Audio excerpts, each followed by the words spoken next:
नीलांजन समाभासम रविपुत्रम यमाग्रजम छाया मार्तंड संभूतम तम नमामि शनिश्चरम। नमस्कार, मैं हिना प्रसून बहुत बहुत स्वागत करती हूँ आप सबों का अपने चैनल हिना प्रसून एस्ट्रोलॉजी में। ज्योतिष के इस नए कार्यक्रम में आप सबों का स्वागत करते हुए मुझे बहुत खुशी हो रही है और एक लंबे समय के बाद आप सबों से मुखातिब हूँ एक नए कार्यक्रम को लेकर। और आज हमारी चर्चा का विषय शनि देव ही रहेंगे। चर्चा शुरू करूँ इसके पहले मैं अपने सभी प्रिय दर्शकों से आग्रह करूँगी कि आप मेरे चैनल को सब्सक्राइब करें और वीडियो को पसंद आने पर अपने फ्रेंड्स और फैमिली में इसके लिंक को साझा करें।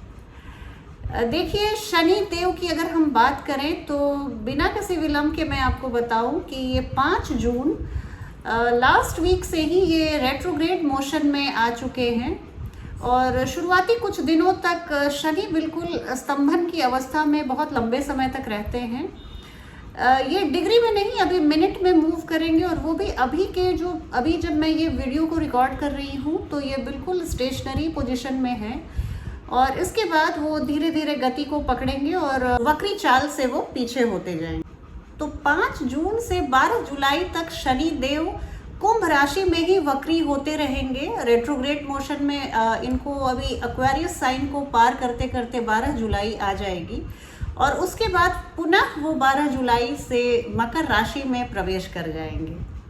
देखिए, शनि देव के बारे में मैं आपको जितनी भी बात बताऊं कम है और ज्योतिष जगत में जितने भी स्लो मूविंग प्लैनेट्स होते हैं उन सबों के ट्रांजिट पे हम ज्योतिषियों की नज़र बनी रहती है। और ये जितने भी हम लोगों को बताया जाता है कि जिस ग्रह की गति जितनी धीमी होती है वो हमारे जीवन में प्रभाव देने की क्षमता उनकी उतनी ज़्यादा होती है।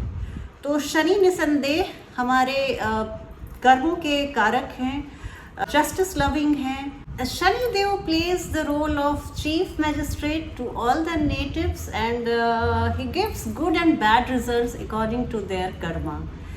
So that's the simple logic behind the working and modus operandi of Shani Dev, lord Saturn. एक जो चीज़ मैं रेट्रोग्रेड मोशन से जुड़ी हुई बात है वो ये बताऊंगी कि चूंकि ये बहुत रेट्रोग्रेड मोशन में जब प्लैनेट आते हैं तो उनकी गति धीमी हो जाती है, तो वो जिस भाव को रिप्रेजेंट करते हैं आपकी कुंडली को, वहाँ पे आप थोड़े से डिलेज का सामना कर सकते हैं, थोड़ी सी फ्रस्ट्रेशन आप फील कर सकते हैं कि ये जो 2 दिनों का काम था वो 4 दिन में क्यों हो रहा है। इस तरह की स्थितियों से आप सामना कर सकते हैं। ये सिर्फ किसी एक राशि के बारे में बात नहीं है, ये हम सभी 12 राशि वाले जातकों पे बात खरी उतरेगी। मैं एक बात और बताना चाहूँगी कार्यक्रम को शुरू करने के पहले कि आप प्लीज़ इस वीडियो को स्किप करके मत देखिएगा। आप पूरे वीडियो को देखिए, तब आपको एक बेटर ओवरव्यू मिल पाएगा सैटर्न के ट्रांजिट के बारे में। मैं अपने फलादेश को बताऊं उसके पहले आपसे आग्रह करूंगी कि ऐसे व्यक्ति जिनकी शनि की महादशा चल रही है या शनि की अंतरदशा चल रही है और आपकी कुंडली में शनि बहुत अच्छी अवस्था में बैठे हुए हैं, बहुत वेल पोजिशन्ड हैं, अपने स्वराशि में या अपने मित्र ग्रह की राशि में हैं या अपनी उच्च राशि में हैं, तो आप यकीन मानिए ये गोचर आपके लिए बहुत ही शुभ फल प्रदायक रहेगा।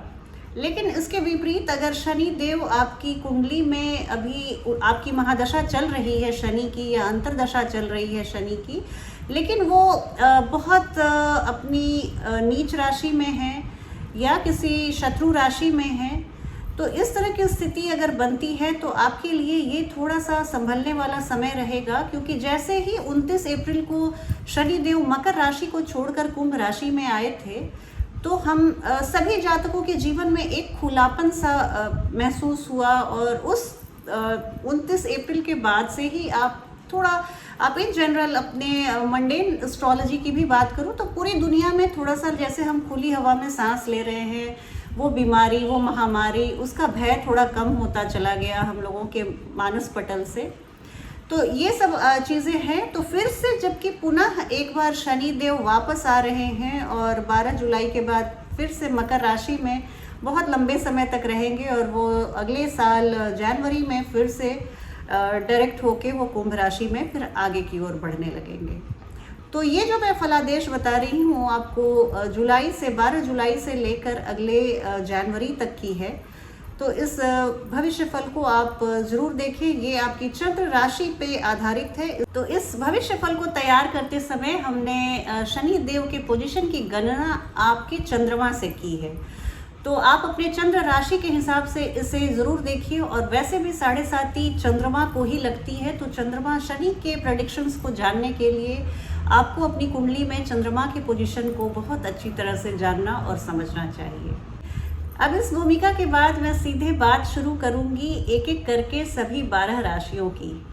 आइए अब बात करती हूँ वृषभ चंद्र राशि वाले जातक और जातिकाओं के बारे में कि शनि की ये वक्री अवस्था, वक्री गोचर उनके लिए क्या परिणाम लेकर आया है। तो वृषभ राशि वाले जातकों को बताते हुए मुझे बहुत खुशी हो रही है कि शनि की ये वक्री अवस्था आपके लिए बहुत शुभ रहने वाली है। आपके नवम और दशम भाव के स्वामी होते हैं शनि देव, और अभी दशम भाव में आपके कर्म क्षेत्र में जो उनकी स्वाभाविक तौर पर उनको कारक भी माना जाता है दशम भाव का, वहीं पे आपके शनि देव आए हुए थे 29 अप्रैल को। और फिर पुनः 5 जून से वो वापस उल्टी दिशा में जा रहे हैं। तो यहाँ पर देखिए, आपको आपके कर्म क्षेत्र में जॉब बदलने के लिए बहुत ही अच्छा समय है। यहाँ पर अगर आप जॉब बदलने की सोच रहे थे अतीत में और उहापोह की स्थिति में थे, दुविधा में थे, तो और किसी भी तरह के डायलेमा में थे, तो अब ये समय है जब आपको पूरी क्लैरिटी, पूरी क्लियर विजन के साथ आप अपने जॉब के सिलसिले में कुछ बड़े निर्णय ले सकते हैं। शनि आपके भाग्येश होते हैं और आपके भाग्य भाव के स्वामी होते हैं। यहाँ पर आपको कुछ पिछले दिनों जो आपको स्ट्रोक ऑफ लक मिल रहा था और जो शनि के कुंभ राशि में जाने के बाद थोड़ी सी स्थिति स्लो हो गई थी, तो वहाँ पर आपको फिर से एक बार भाग्य का साथ मिलेगा। आप भाग्य की बदौलत बहुत कुछ अपने जीवन में पाते चले जाएंगे। ये समय आपको कुछ अब करियर से रिलेटेड कोई गुड न्यूज़ आपको मिल सकती है। यहाँ पर आपके छोटे भाई बहनों के हेल्थ का थोड़ा सा इशू हो सकता है, आप उनके लिए ध्यान रखिएगा। ये पीरियड आपके लिए बहुत ही अच्छा माना जाएगा निसंदेह। और जैसा कि मैंने आपको बताया, अगर आप जॉब चेंज करने की सोच रहे हैं तो ये एक अति उत्तम समय है। ये आपके देखिए डेस्टिनी के लॉर्ड हैं शनिदेव। यहाँ पर आपको एक चीज़ जो मैं और बताना चाहूँगी, दशम भाव में जब अप्रैल में शनिदेव 29 अप्रैल को जब गए थे, तो वहाँ से सीधी दृष्टि उनके आपके चतुर्थ भाव पर थी।